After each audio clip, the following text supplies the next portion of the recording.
Pessoal, dando sequência às nossas aulas de hamartiologia, vamos tratar agora acerca da natureza do pecado, ok? A natureza do pecado. Tendo em vista que pecado é um conceito privativo da religião, a ideia que fazemos dele depende muito da ideia que temos de Deus. Para o ateu, por exemplo, o pecado não existe. Portanto, se não temos nenhuma ideia de Deus, não teremos nenhuma ideia de pecado. Isto feito, pode-se dizer que pecado é qualquer coisa no ser humano, em sua atitude e nos seus atos, que se opõe a Deus, em oposição a Deus. Toda desgraça enfrentada pelo homem resultou do pecado. Todo o seu sofrimento, a miséria tem sua origem no pecado. Todo o seu sofrimento e miséria tem origem no pecado.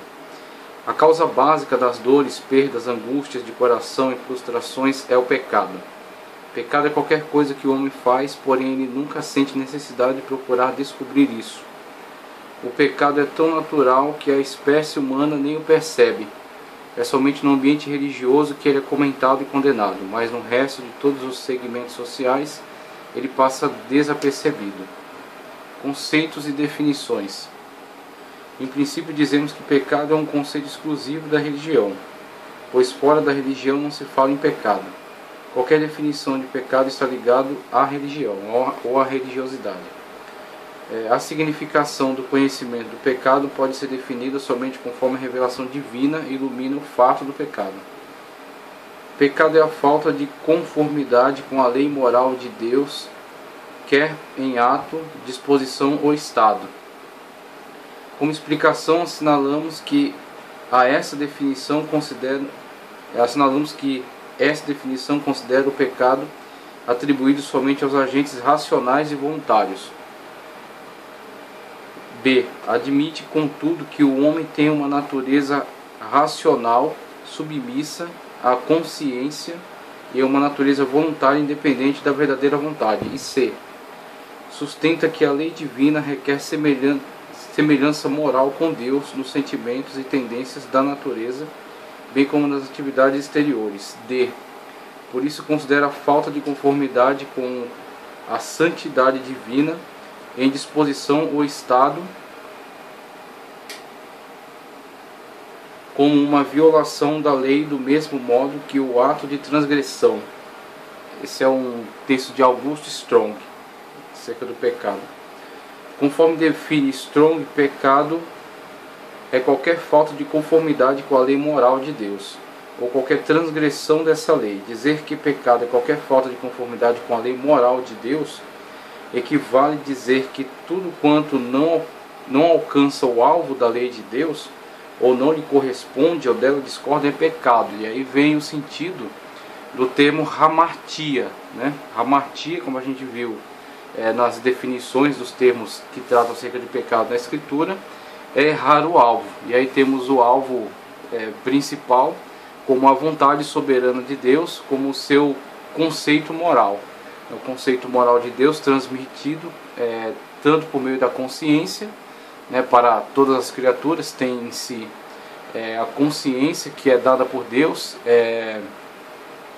um atributo transmitido por Deus a partir do uso da racionalidade. Então, seres que têm poder de decisão também têm essa característica da consciência que é dada por Deus, principalmente o homem, sendo ele a imagem e semelhança de Deus, ele traz em si esse nível de relacionamento que é dentro do âmbito da consciência, tá certo? Então a consciência já é um sinalizador dentro do homem, interno ao homem, acerca daquilo que é do agrado e daquilo que desagrada a Deus, aquilo que atenta contra a vontade perfeita de Deus e aquilo que está de acordo com a sua vontade perfeita e soberana, quando o homem, praticando esses atos, sente recompensa em si,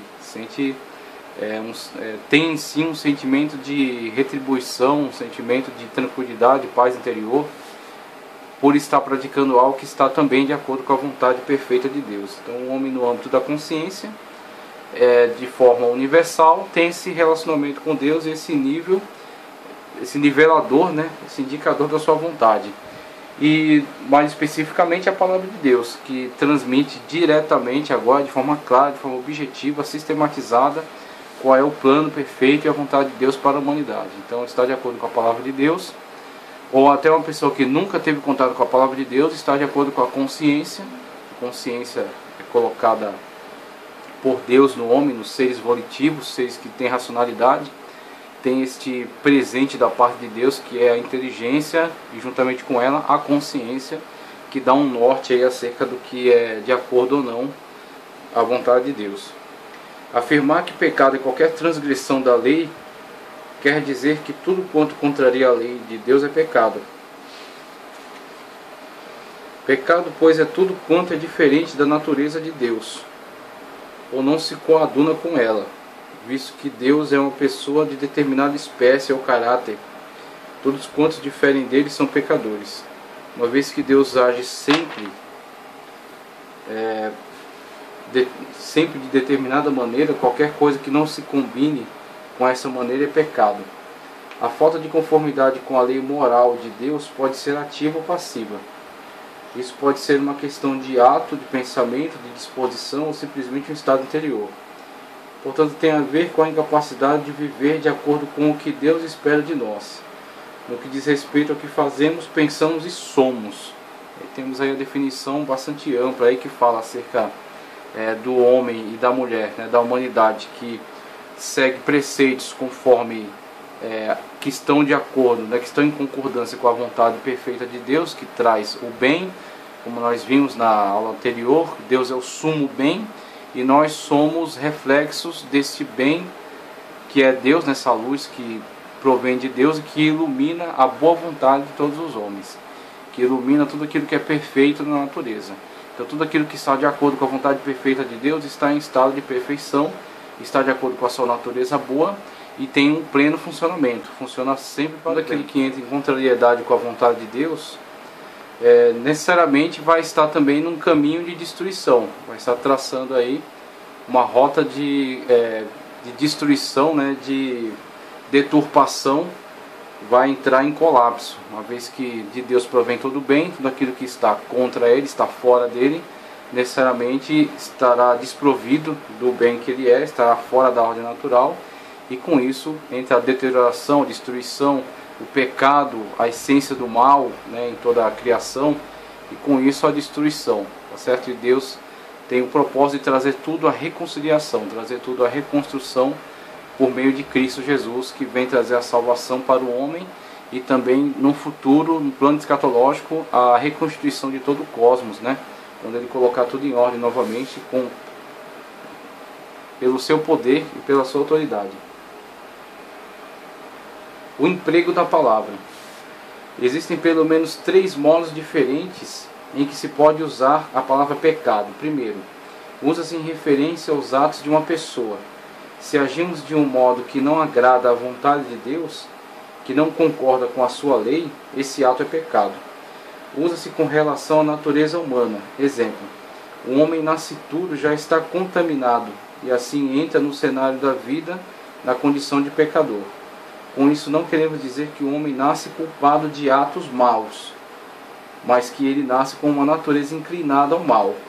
Ele é pecador no sentido de sua natureza ser toda inclinada a proceder conforme entende e não como Deus quer que proceda. E aí temos, vamos falar depois da transmissão do pecado pela humanidade. Nós vemos que o homem nasce com uma tendência pecaminosa, ele nasce contaminado pelo pecado. Mesmo que durante a primeira infância ele não tenha consciência, aquilo que a Bíblia fala, de não saber discernir entre a direita e a esquerda. Ele não tem consciência da sua natureza pecaminosa, mas logo que adquire consciência, esta consciência é má influenciada pela natureza má que está dentro dele, a natureza pervertida, da qual ele é herdeiro, né, desde Adão. A palavra pecado emprega-se em referência ao estado ou condição da pessoa diante de Deus. Qual é a situação de qualquer pessoa em relação a Deus? O homem é pecador diante de um Deus santo. Ele é culpado de proceder mal. Não pode manter relações com Deus enquanto permanecer nesse estado. Não importa a maneira como se usa ou define a palavra pecado, poderia usar uma ou outra palavra no lugar dele. O que importa é que toda vez que se emprega o termo pecado, tem-se Deus em conta. E a designação disso é que algo não está correspondendo ao que Deus exige, ao que Deus é e exige. Qualquer ato, atitude, condição, estado ou modo de agir que não combina com o que Deus é, a isso chamamos pecado. Quando corresponde às exigências divinas, afirmamos que tal ato ou atitude é agradável a Deus. Se um ato se ajusta à vontade de Deus, é um ato justo. E não simplesmente uma questão de vontade no mesmo âmbito com a que nós encaramos. Como, por exemplo, eu tenho uma determinada vontade e uma outra pessoa também tem uma outra determinada vontade. A minha vontade ou a dela vontade não são necessariamente boas ou más, mas são simplesmente livre escolha de pessoas racionais, com pensamento livre, com liberdade de opinião, com livre-arbítrio. Então, não necessariamente a minha ou a dela é a melhor, mas são simplesmente diferentes. Com relação à vontade de Deus, a questão não é só ser uma outra vontade, ser só uma vontade diferente, mas é principalmente a questão de que Deus é o sumo bem. Então é de Deus que vem tudo aquilo que é perfeito, tudo aquilo que é bom, tudo aquilo que é construtivo, aquilo que funciona numa perfeição. Então tudo aquilo que é perfeito vem de Deus, da sua natureza plena, né, e perfeita, sua natureza eterna.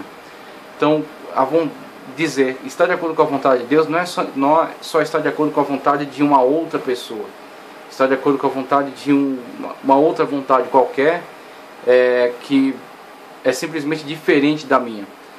Estar de acordo com a vontade de Deus é estar de acordo com aquilo que é perfeito, é estar de acordo com aquilo que é a ordem para a qual foi criada. Então a vontade de Deus, ela se configura no plano perfeito de Deus e no funcionamento perfeito da natureza, tanto no âmbito cósmico, né, da natureza das coisas criadas no sistema maior, tanto no âmbito dos seres volitivos, né, a esfera dos anjos. Enquanto os anjos estão de acordo com a vontade de Deus, são seres iluminados, são seres perfeitos, estão fazendo a obra de Deus, estão governando juntamente com o Senhor, né, estão sendo para Ele os seus instrumentos por meio dos quais Ele governa o universo, né? Com relação aos seres humanos racionais, estão cuidando da criação de Deus, estão adorando a Deus, estão servindo a Deus, estão sentindo o amor de Deus, né? Estão vivendo entre si com plena harmonia, com plena comunhão, com justiça, né? Com amor. Então isso é estar de acordo com a vontade de Deus. Estar de acordo com a vontade de Deus é estar de acordo com aquilo que é perfeito. Estar fora da vontade de Deus é necessariamente atentar contra a perfeição, é necessariamente trazer a destruição, é sair do âmbito da luz e criar sombras para si, colocar-se em sombras, ou seja, privar-se da iluminação da boa vontade de Deus, privar-se da influência da boa vontade de Deus na nossa forma de viver, na nossa forma de agir e de pensar. Então, uma vez que volta-se as costas contra a vontade de Deus, não é simplesmente escolher entre vontade A e vontade B. É simplesmente virar as costas para aquilo que é perfeito e submeter-se àquilo que é imperfeito, aquilo que é destrutivo, aquilo que é prejudicial. É criar um ambiente de sombras no qual você estará excluído da influência, da iluminação da luz divina. E aí, uma vez que você opta por sair da vontade de Deus, você está automaticamente escolhendo a autodestruição. E aí os seres humanos, os anjos caídos, a natureza corrompida, tudo isso que está entrando em colapso, em destruição, está fora da vontade de Deus. Está fora da influência da luz, que é Deus, que é o Senhor. Então temos esse âmbito. A vontade de Deus não é simplesmente uma outra vontade. A vontade de Deus é o plano perfeito para todo o cosmos. É o plano perfeito para toda a humanidade. É o plano perfeito para todos os seres. Optar pela vontade de Deus é optar pela perfeição, ou pelo menos a busca dela. Mesmo que não podemos ser perfeitos nessa existência, mas estamos em busca da perfeição, estamos nos aperfeiçoando. Estar contra a vontade de Deus não é simplesmente escolher uma outra vontade qualquer para ser livre.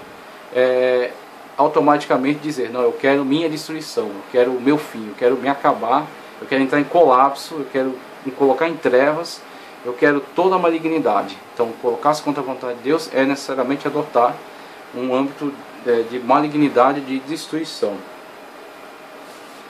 Pecado é uma revolta da criatura contra o Criador. E aí temos agora as designações aí falando acerca de pecado e as suas consequências. E temos nesse próximo quadro aqui, pecado, conceitos e definições. Pecado, conceito e definições.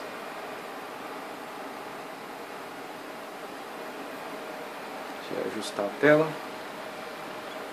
Pronto, agora vai. Pecado, conceito e definições. Então, primeiramente, pecado é uma revolta da criatura contra o Criador. Biblicamente falando, podemos afirmar que pecado consiste na revolta da criatura contra a sua posição de submissão à vontade soberana do Criador.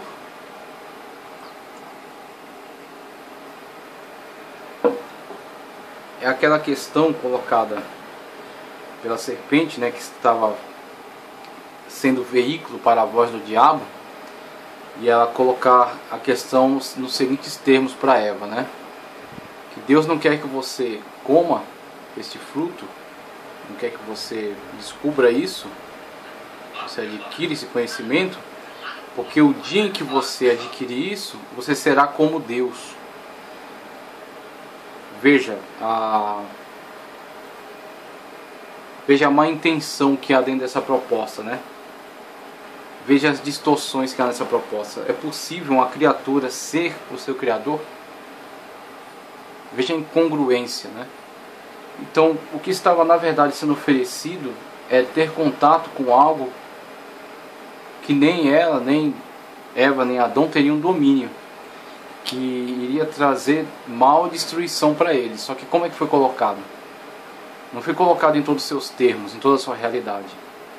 Foi simplesmente transmitido a ela a ideia, a proposta, né? A ilusão, na verdade, de que seriam como Deus, conhecedores do bem e do mal. Sendo que a mente deles, a estrutura psicológica deles, a estrutura do ser deles não tinha condições de suportar o contato a esse tipo de informação.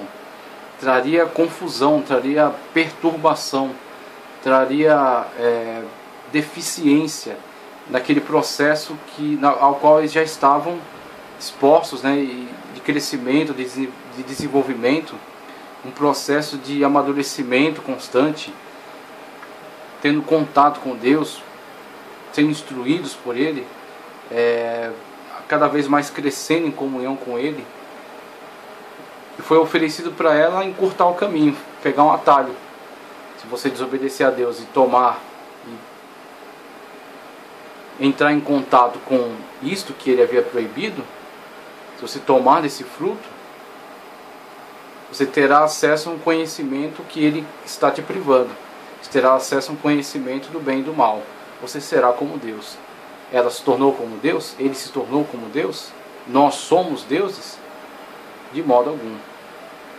Nós temos simplesmente um caos mental contra o qual nós lutamos.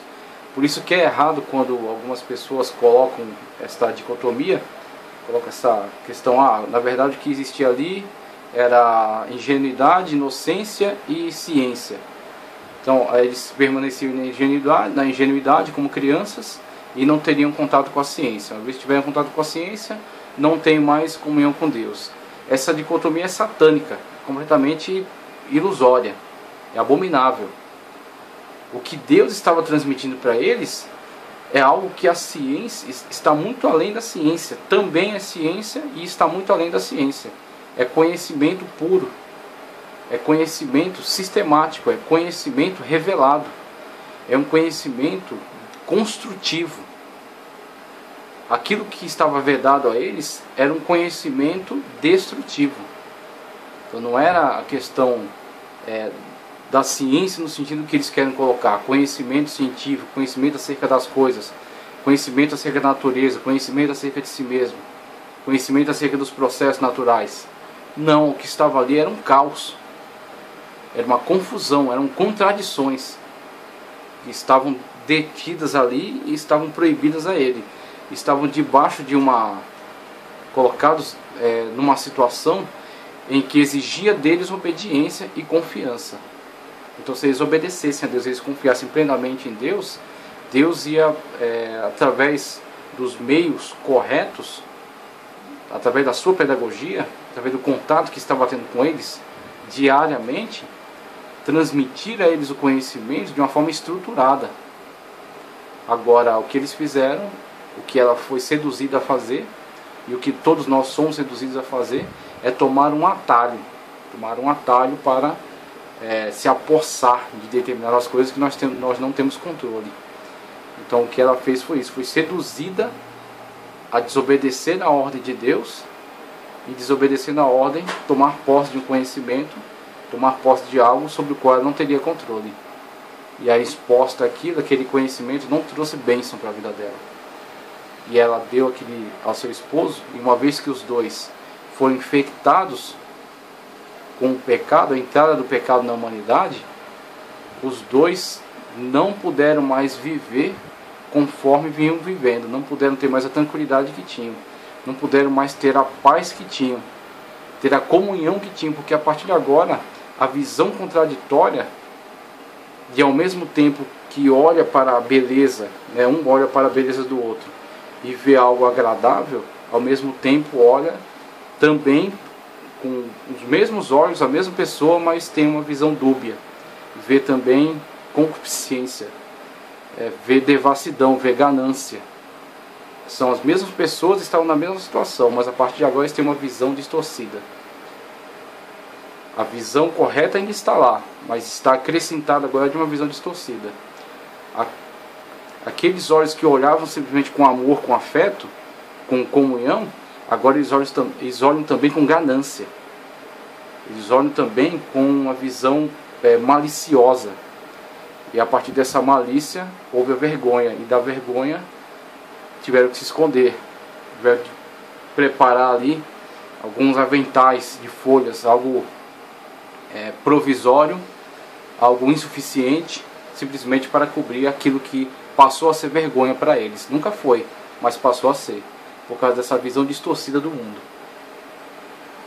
Não puderam ter mais o mesmo contato com Deus, tiveram que se esconder, por causa da visão distorcida que passaram a ter acerca de Deus. O que trouxe para eles aquela atitude, aquela desobediência a Deus, foi distorção, que é o que o pecado continua trazendo até hoje. As pessoas pensam que elas têm mais liberdade, as pessoas pensam que elas têm mais autonomia. Na verdade, o que elas têm é destruição e uma visão autodestrutiva, né? Tem uma visão autodestrutiva com relação a si mesmo, com relação aos demais. Uma visão distorcida. Veja só, a possibilidade do pecado surge porque a criatura tem necessariamente uma independência, ainda que relativa. No homem, particularmente, ao lado do impulso que o impele a Deus, existe um impulso que o impele ao mundo, em virtude do qual ele é passível de ser tentado a transformar tudo em objeto de seu próprio interesse. Feita a escolha falsa, o laço espiritual entre Deus e a alma é rompido, ou pelo menos infinitamente enfraquecido. A alma torna-se sujeita ao mundo ao qual se entregou. Assim surge um desenvolvimento anômalo, em que o caráter separatista e antiteísta do egoísmo se revela dominando a vontade. Vemos aí a rebelião, o pecado, uma revolta da criatura contra o Criador, que tenta, ao pensar, está tornando-se livre do Criador, na verdade está adotando para si uma visão completamente caótica, está saindo da ordem perfeita, está trazendo destruição sobre a sua vida e na verdade está sendo feito escravo de uma vontade destrutiva, de uma vontade pecaminosa. Então, ou é a obediência a Deus para a vida, ou a escravidão ao pecado para a morte. E a rebelião da criatura contra o Criador sempre termina na autodestruição da criatura. Na criatura se lançando no âmbito de trevas, e nessas trevas torna-se cega, enganada, viciada, né? E é nessas condições em que ela leva a si mesma à destruição. Então, muitas das vezes nós olhamos para muitas revelações da Escritura acerca de algumas punições que Deus traz, mas se nós olharmos de uma forma mais acurada, nós vamos ver que muitas punições que Deus traz às criaturas, na verdade, é um ato, uma forma pedagógica de os fazê-los despertar para a sua condição e tirá-los da destruição. Quem lança de fato o homem à destruição é o próprio homem. Quem se lançou de fato à destruição no âmbito celestial dos anjos foram os próprios anjos, com a sua escolha de atentar contra Deus. E esses seres que já estão condenados, a cada dia incentivam o homem a tomar a mesma atitude. Eles não podem forçar o homem a isso, mas eles incentivam. E esse incentivo, quando acatado pelo homem, faz com que ele mesmo se lance à destruição. Então não é Deus que lança por ter algum prazer, por ter alguma vontade nisso. Essa não é parte da sua vontade perfeita, mas sim os seres que se lançam a este âmbito de destruição. Vamos ver aqui também. Pecado é aquilo que quebra a comunhão com Deus. A essência do pecado pode, entretanto, ser mais estreitamente definida como descrença. Se na fé o homem é governado pela vontade amorosa de Deus, a essência do pecado consiste em que o homem não é dominado por Deus, mas é alguma coisa separada dele. Este outro poder é o ego. A essência do pecado é, portanto, negativamente a descrença e positivamente o egocentrismo. Então, no âmbito negativo, a descrença, né, desacreditar da vontade perfeita de Deus. E no âmbito positivo, o egocentrismo, quando o homem acredita tanto em si mesmo que ele dá as costas à vontade perfeita de Deus, lança-se a destruição e assim quebra a possibilidade de comunhão com Deus. Pecado é uma vontade pervertida. Pecado não é simplesmente atos isolados ou alguma coisa imperfeita, mas uma direção perversa da vontade que implica num desvio do destino essencial dado por Deus ao homem. Portanto, o pecado tanto é uma condição como uma conduta. É a vontade ou disposição inerente a cada ser humano que, uma vez satisfeita, resulta em atos pecaminosos. Paulo chamava essa vontade pervertida de lei do pecado. Então, o pecado é uma vontade pervertida. A mesma vontade que, iluminada por uma inteligência perfeita vinda da parte de Deus, quando se atende tanto à questão da palavra de Deus revelada e anda conforme os preceitos, conforme a vontade de Deus, quanto no âmbito da consciência, quando se faz aquilo que está de acordo com a vontade boa, né, e traz então retribuição já dentro da consciência humana, anda-se de acordo com a vontade de Deus, está de acordo com a vontade perfeita, né?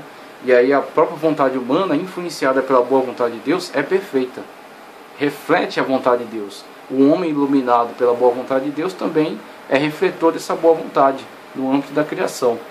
A negativa de tudo isso traz a vontade pervertida. A vontade pervertida é alimentada pelo egocentrismo, pensa só no homem, foca somente nos seus desejos, na sua concupiscência, e assim distorce todo o uso da criação para o seu bel prazer. Esse uso distorcido da criação é a vontade pervertida. Através da vontade pervertida, o homem lança destruição sobre as pessoas que estão à sua volta e lança destruição sobre toda a criação. Aí vemos aí as grandes destruições causadas pelo homem no âmbito da criação devido ao uso dessa vontade pervertida. Pecado é uma inclinação interior. Pecado não é simplesmente atos errados, mas também pecaminosidade. É uma disposição interior inerente que nos inclina para atos errados. Aqui os motivos são praticamente tão importantes quanto as ações. Assim, Jesus usou para condenar a ira e a cobiça a mesma veemência que usou contra o homicídio e o adultério. Não é simplesmente que somos pecadores porque pecamos. Pecamos porque somos pecadores. Aí temos aí o pecado sendo investigado desde a sua origem no interior do ser humano. Desde a sua origem no interior, quando o homem, com uma vontade pecaminosa, com um ser inclinado ao mal, e aí temos a questão do pecado herdado, né, desde Adão e Eva, o pecado transmitido a ele sendo concebido já em pecado, e não somente isso, quando ele toma consciência e passa a ter ações livres, essas ações são influenciadas por essa natureza pecaminosa, e se não controlado por esse homem, se ele não se submete à vontade boa de Deus para um aperfeiçoamento, e essas vontades é dado vazão, liberdade a toda essa intencionalidade má, toda essa natureza má, o homem então passa a ter uma inclinação interior completamente prejudicada.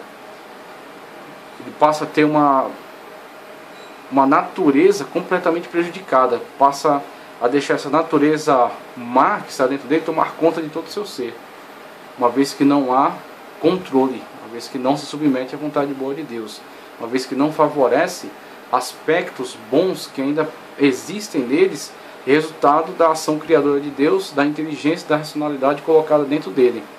Então tem dentro dele um espírito racional, inteligente, uma consciência que acusa-o acerca essa natureza má, essas atitudes más que atentam contra a vontade boa de Deus.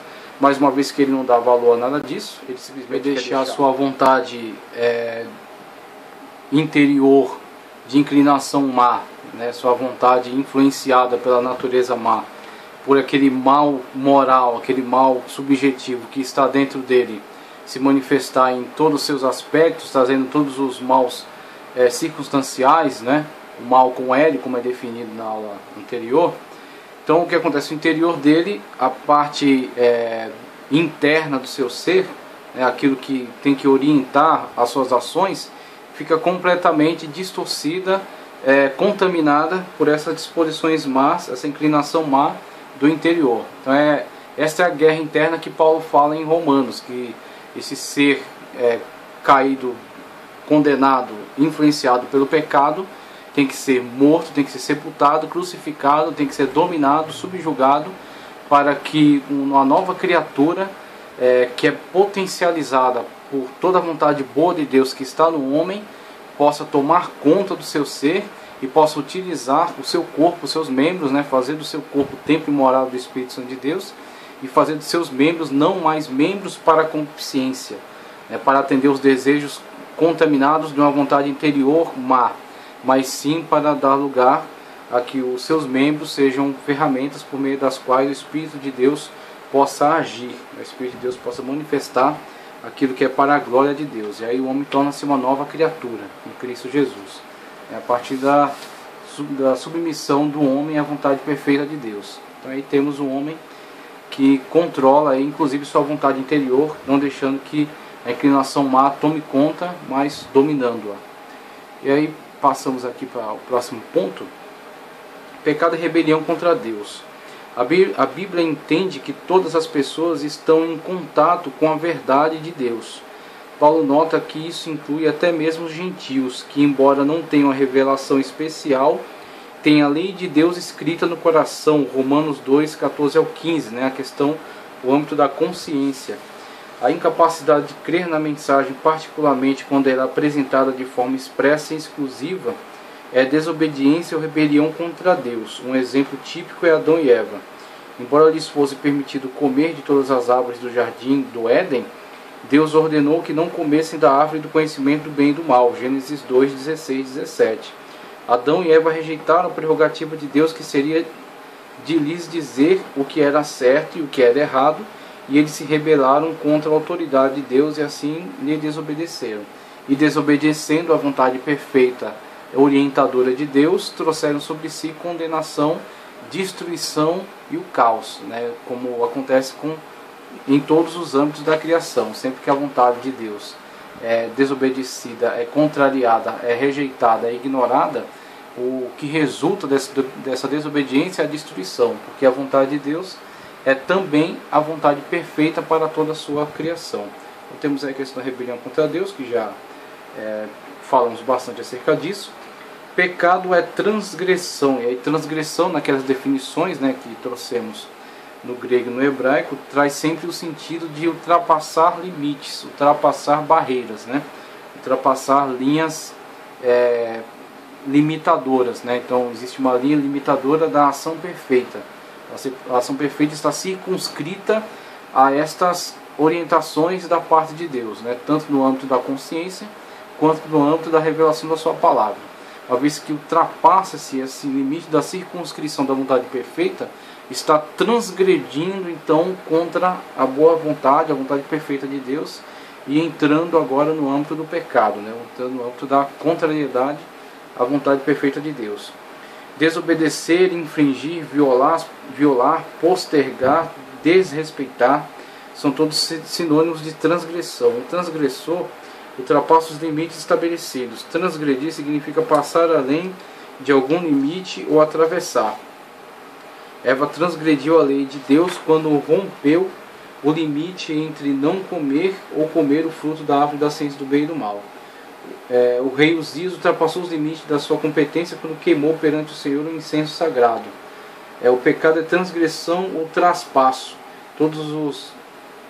todos estamos familiarizados com linhas de fronteira. Deus colocou uma fronteira entre o certo e o errado. E aí vemos na sociedade atual, o que mais nós observamos nas atitudes tanto de indivíduos quanto de grupos, é essa proliferação de atitudes transgressoras. E essas atitudes transgressoras, anárquicas, são elementos daquilo que trouxe a destruição sobre impérios. Impérios que se levantaram sobre a terra, prosperaram, se tornaram poderosos, mas que em determinado momento começaram uma deterioração desde a sua estrutura central a partir de transgressões. Então, muitas das vezes os antepassados colocaram limites a si mesmos, uma vez alcançado um conhecimento profundo acerca da natureza humana e sabendo que ela pode ser autodestruidora ou ela pode vir a ser construtora de algo importante, desde que coloque a si alguns limites. Então não vou infringir, não vou desobedecer essas regras, né? Não vou causar estes danos, não vou atentar contra estas ordenanças, né? Esses costumes, esses bons costumes. Então, uma vez que colocavam a si mesmos determinados limites, conseguiam prosperar e conseguiam confiança das pessoas, respeito delas, a fidelidade das pessoas àquela causa, porque aquela causa trazia algumas limitações, mas essas limitações eram boas, né? Eram úteis, eram verdadeiras para trazer progresso e conforto à grande maioria das pessoas. Então o que acontece? Quando essas sociedades, com essas autolimitações impostas, né, para o bem de todos, prosperaram por quê? Porque pelo menos a maioria, não todos, mas pelo menos a maioria eram obedientes às regras, às leis estabelecidas, aos costumes dados, não os transgrediam. Então havia credibilidade, né? Havia crédito.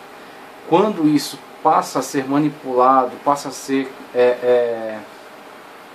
ludibriado, né? Passam a haver diversas pessoas que burlam o sistema em benefício próprio, né? E as pessoas em volta começam a perceber que alguns obedecem, mas alguns desobedecem para benefício próprio, em detrimento do respeito, né, e do benefício a todos. Então generaliza-se essa questão de que não há mais por que obedecer às regras, não há mais por que obedecer aos costumes, não há mais por que ter respeito pelas instituições. Da generalização disso vem a destruição. Por quê? Entra a anarquia, ninguém obedece mais aos sistemas, ninguém obedece mais às regras, cada um busca o que é de interesse particular para si mesmo, o egoísmo prevalece, e aí, não tendo essa ação unificadora, né, não tendo esse elemento unificador na sociedade, vem a sua autodestruição. E aí uma outra sociedade que ainda está obedecendo a essas regras, não estão transgredindo essas regras, estão coesa, né, uma sociedade que está coesa, vem e se sobrepõe a ela.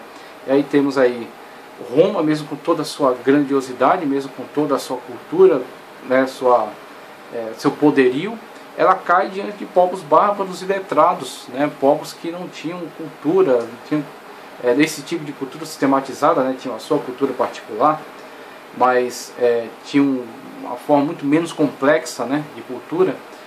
Todavia, são elementos de destruição deste grande império, né, que foi um grande império da humanidade, porque estavam coesos ainda. Então eles tinham as tradições de seus pais, as obedeciam, por mais terríveis que fossem essas tradições, estavam apegados a ela, e aí trouxeram destruição sobre Roma. Roma não pôde se defender, porque estava completamente fragmentado o Estado estava completamente fragmentado. Isso é um exemplo, assim, em relação ao império. Agora, isso acontece dentro de famílias, por exemplo.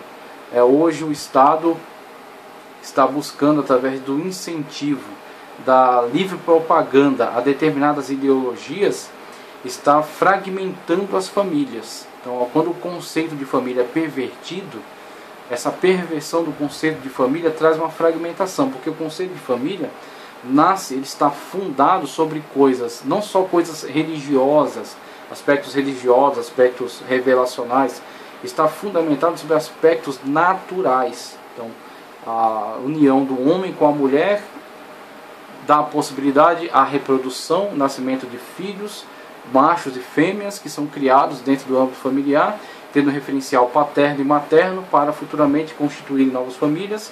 Dessas novas famílias, o aglutinar dessas famílias constitui um clã, deste clã familiar, o crescimento disso, este clã, aquele clã pode unificar-se, formar um Estado a partir de interesses comuns, autodefesa. Então tudo isso é uma estrutura fundamental de organização a partir de conceitos que são observados e cridos e aceitos por todos. Aí quando determinados grupos tentam impor certas ideologias e tornar crime até a manifestação de certas opiniões, isso vai fragmentar esses conceitos. Por quê? Por mais que essas ideias sejam empurradas goela abaixo pela mídia, novos conceitos de família, você não vê isso na realidade. Então você não vê a união de macho e macho poder trazer a reprodução de um outro ser. Você não vê a união de fêmea com fêmea trazer a reprodução de um outro ser. Logo, essa união não pode constituir família, porque família é a união de um macho e de uma fêmea que podem reproduzir-se e constituir, aumentar o número de familiares, são autossuficientes. E daí vem todas aquelas relações de autoridade, respeito, amor, afeto, exemplos, ensinamentos, todas aquelas relações que estão atreladas a esse conceito de família. Uma vez que esse conceito foi destruído e por algo que não está fundamentado em cima de fatos, em cima da realidade, na verdade esse elemento que podem até pregar como algo benéfico, podem até pregar na mídia, colocar como algo honesto, algo justo, algo que tem que ser defendido porque é um bem. Na verdade, ele aproveita-se de certas demandas sociais de alguns grupos, certas necessidades, certas até questões de fantasias sexuais, aproveita-se disso para dar pretexto à destruição, que era, na verdade, o objetivo primeiro era esse, está camuflado em cima de demandas sociais, mas o objetivo primeiro era a destruição daquele conceito de grupo familiar forte, coeso, unido, fundamentado em fatos reais, tá certo? Que é observado por todos, que é crido por todos, que é aceito por todos, tá certo? Que não pode ser negado, porque é a vida, é a realidade. Todos nasceram desse núcleo familiar, então logo na verdade universal. Torna esse grupo familiar coeso. As questões de autoridade dos seus membros também é comprovada, certo? Então todos estão submissos a ela, podem ser formados dentro desse núcleo familiar, receber padrões morais corretos, tá certo? Ter sua personalidade, seu caráter formado através desses núcleos familiares.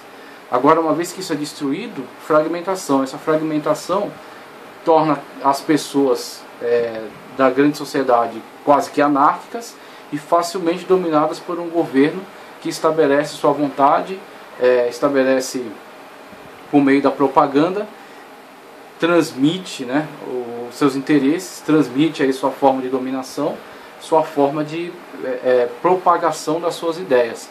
E através dessas ideias propagadas na mídia, nos meios de ensino, na alta cultura, nas artes, propagando essas ideias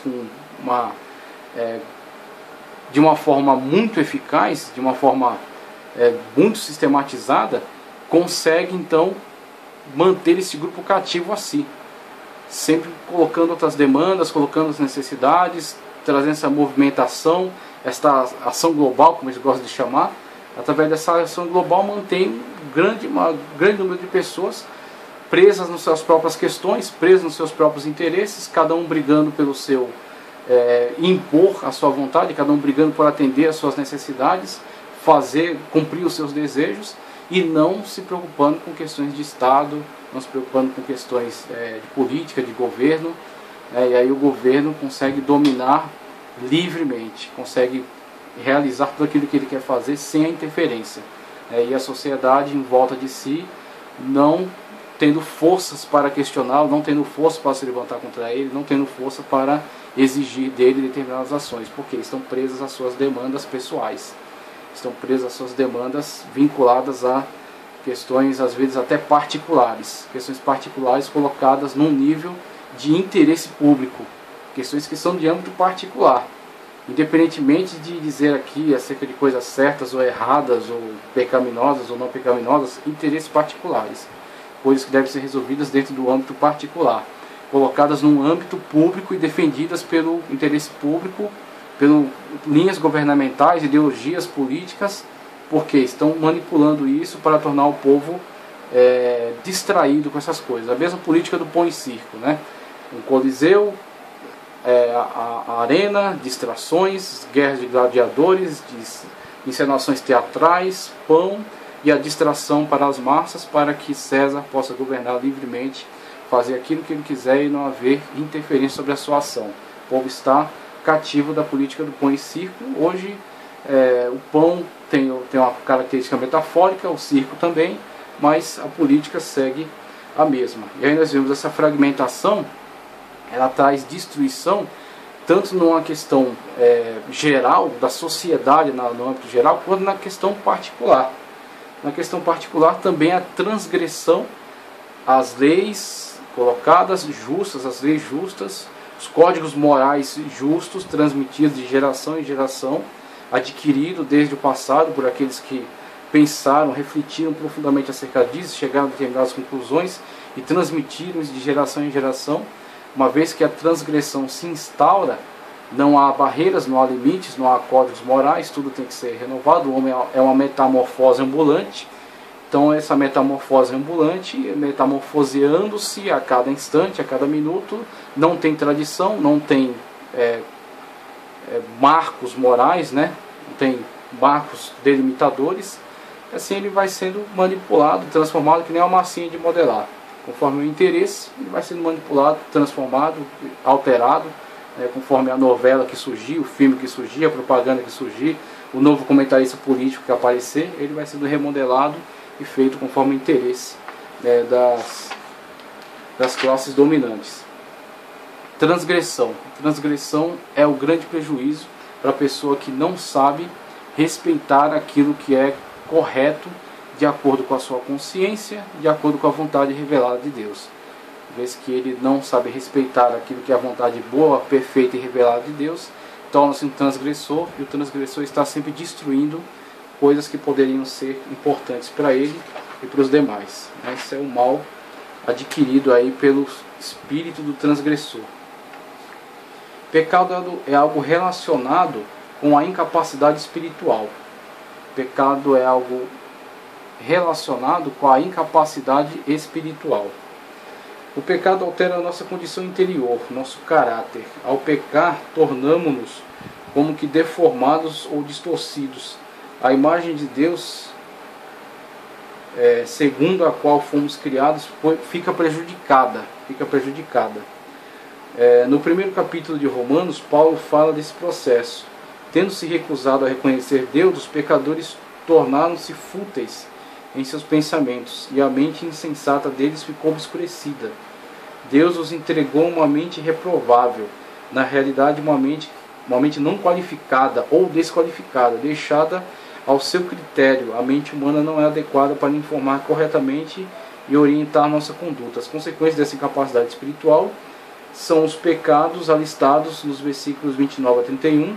Somente por meio de uma renovação da mente promovida por Deus, os indivíduos podem ser restaurados a uma condição espiritual não distorcida, saudável. Então temos aí a distorção espiritual, conforme já explicado, né? O afastamento, a rejeição à vontade perfeita de Deus traz sempre destruição.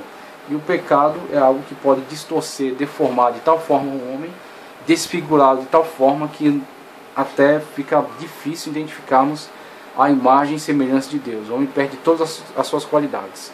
Todas as qualidades oriundas aí daquilo que herdou da parte de Deus por ser criado imagem e semelhança de Deus, né? Uma vez que ele afasta-se totalmente daquilo que é de acordo com a sua vontade. Pecado é o cumprimento incompleto dos padrões de Deus. Pecado é o cumprimento incompleto dos padrões de Deus. Um elemento comum que perpassa todas as caracterizações bíblicas do pecado é a ideia de que o pecador falhou no cumprimento da lei de Deus. Há várias maneiras pelas quais deixamos de atingir os padrões de justiça. Podemos simplesmente ficar podemos simplesmente ficar alguém da norma estabelecida, ficar aquém da norma estabelecida, ou não fazer de modo nenhum o que Deus ordena ou espera. Saul deixou de seguir a ordem divina. Então, pecados por omissão e por comissão. Pecados por omissão e por comissão. Então temos aí a vontade revelada de Deus, temos a vontade declarada universalmente por meio da consciência. É a consciência que aprova ou reprova determinados atos. E temos a vontade específica revelada de Deus por meio da palavra. Então temos aí, sobre os que têm contato com a vontade de Deus revelada por meio da palavra, temos um privilégio maior e também uma responsabilidade maior, uma vez que ele conhece a vontade de Deus específica revelada por meio da sua palavra. E a partir daí, ele pode pecar contra ela por omissão ou por comissão. Omissão é aquilo que Tiago fala, aquele que sabe fazer o bem e não faz, comete pecado. Pecado por omissão. E pecado por comissão é aquele que deliberadamente transgride, né? Peca contra Deus, atentando contra a sua vontade revelada, a sua vontade perfeita, sua santidade, né? Cada ato de pecado é uma agressão contra a santidade de Deus. Pecado é substituir Deus. Pecado é substituir Deus, é a idolatria, né? Quando o homem substitui Deus por qualquer outra coisa, ele peca. Preferir qualquer objeto finito acima de Deus é errado, por mais altruísta que pareça tal escolha. Essa afirmação é baseada tanto no Antigo quanto no Novo Testamento. Os 10 mandamentos começam exigindo que o homem dê a Deus o seu devido lugar. Não terás outros deuses diante de mim. E a partir daí, a gente não pode limitar a questão. Pecado é uma idolatria no âmbito físico, a construção de uma imagem representativa de um outro Deus, ou até a tentativa de representar o próprio Deus, Jeová, né, Yahvé. Então, mesmo os hebreus, quando tentaram fazer uma representação física, material do Deus Yahvé, também cometiam pecado, porque Deus não se permitia ser representado com nenhuma imagem. O culto que Deus estava tentando desenvolver no povo é um culto espiritual, porque ele é espírito. Então, toda tentativa de representação de Deus por meio de imagem é pecado. E a Igreja Católica, por mais que tente justificar a presença das imagens dos santos, não adianta. Deus está contra toda a representação por meio de imagens para adoração. Então temos algumas representações no templo, algumas representações, por exemplo, a serpente de bronze no deserto, mas nenhuma delas vinculava o povo à adoração. Era sempre uma atitude, uma forma, por exemplo, pedagógica de ensinamento, de educação, alguma coisa que remetesse a um ensino, uma educação, tá certo? Uma representação para uma educação. Mas quando chegávamos no âmbito da adoração, sempre era uma adoração voltada para o âmbito espiritual, não perante qualquer representação. E a igreja sabe que aquelas imagens, mesmo que ela tente dizer, não, aquilo são simplesmente questões representativas dessas pessoas, uma forma de ensinamento, mas o povo, por ser dado à idolatria, o povo acaba usando aquelas imagens como objeto de adoração. E a igreja deveria livrar-se dessa pena, livrar-se dessa culpa, tá certo? Não teria nenhum prejuízo em livrar-se dessas representações físicas desses santos aí, conforme eles falam, né, chamam de santos, mas na verdade são um convite à idolatria. Então temos a idolatria nesse aspecto, nessa representação por imagens físicas, e temos a idolatria no sentido da substituição do lugar que só pertence a Deus. Então muitas das vezes a idolatria, a gente aponta essa questão da Igreja Católica, mas nós não estamos livres dessa questão da idolatria, porque o evangélico, o protestante, o reformado, o pentecostal, e aí por aí vai os diversos ramos, né, nos quais se ramificaram o evangelho, a sua idolatria às vezes é colocar um líder.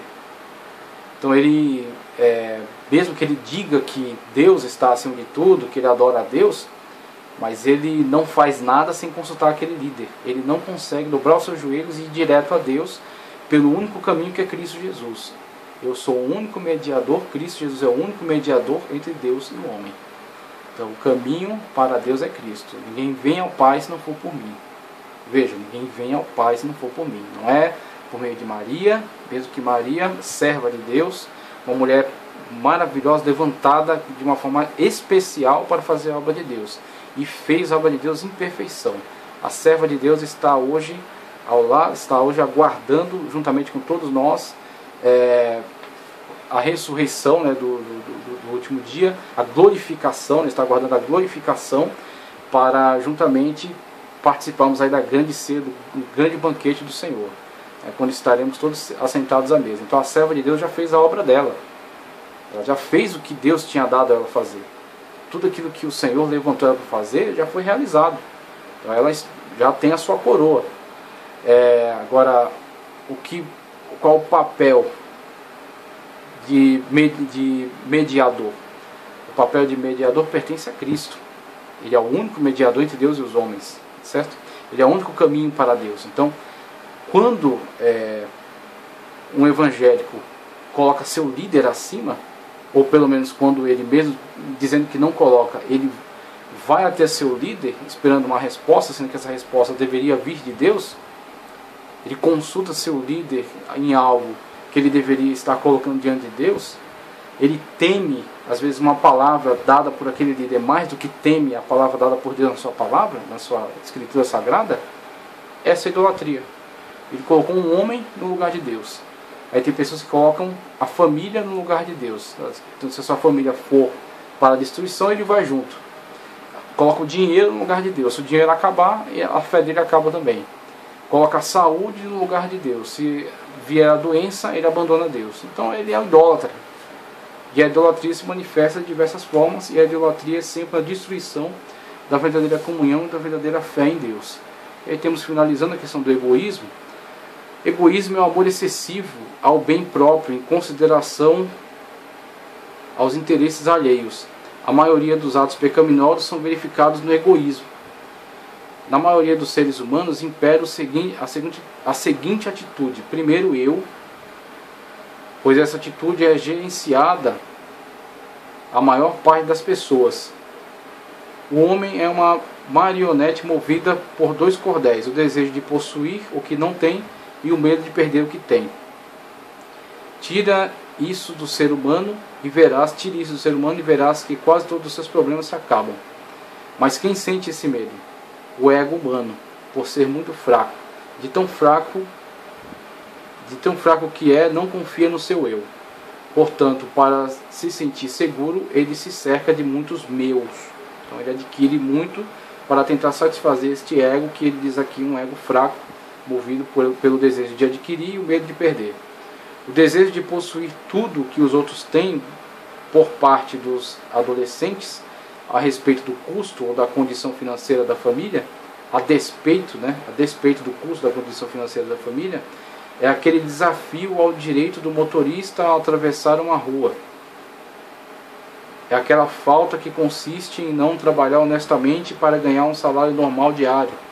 É aquela maneira de viver um nível superior às próprias posses, o que resulta em dívidas desnecessárias. É aquela disposição de cantar todos os solos do coro, ou não participar de nada. Ou seja, ele quer concentrar tudo para si, quer colocar a sua imagem acima de todas as coisas, né? E aí o líder religioso que imprime sua foto está distribuindo tudo quanto é lugar, né? E ele diz ainda que a adoração é para Deus, mas na verdade a imagem que aparece é sempre a dele. É o querer ser o presidente da missão ou de nada tomar parte. É exigir o direito de escolher a cor da parede ou não contribuir com a pintura. É a disposição para assassinar a pessoa amada quando não se sente amado. Se não for minha, também não será dele. Isso aí se repete cotidianamente, né? O tal do egoísmo tem destruído a sociedade. É a luta pela posse do objeto sem se importar com as consequências sofridas pelos outros.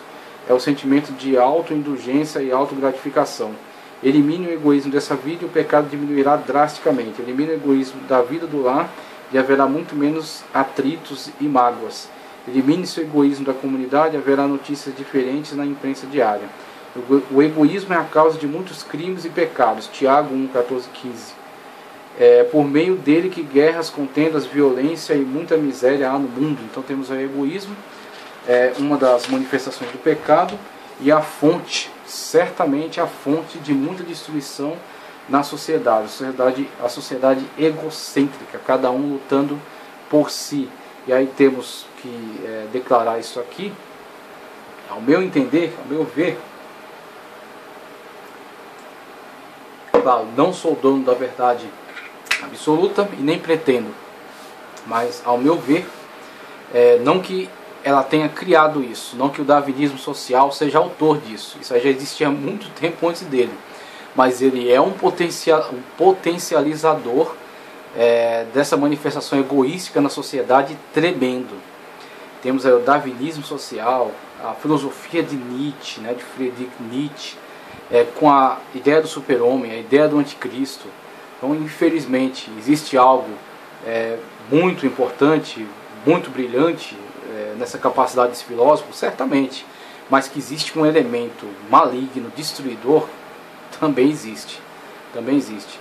Essa questão de colocar os padrões morais da sociedade como formas de deter a vontade dos fortes, de deter a ação dos fortes, esse desejo de poder, conforme ele coloca na sua filosofia, é certamente um potencializador do egocentrismo presente na humanidade. Ele já estava presente, mas ele busca ferramentas por meio dos quais manifestar todo o seu poder, manifestar toda a sua malignidade, todo o seu sentimento destrutivo, quando procura acumular tudo em torno desse eu, privando todos os outros, tá certo? E para satisfazer o seu desejo, não encontrando limites. Aí entra o egocentrismo, e para satisfazer o seu desejo, ele transgride, tá certo? Então temos uma ligação clara entre todas essas manifestações, tá ok? Aí temos a questão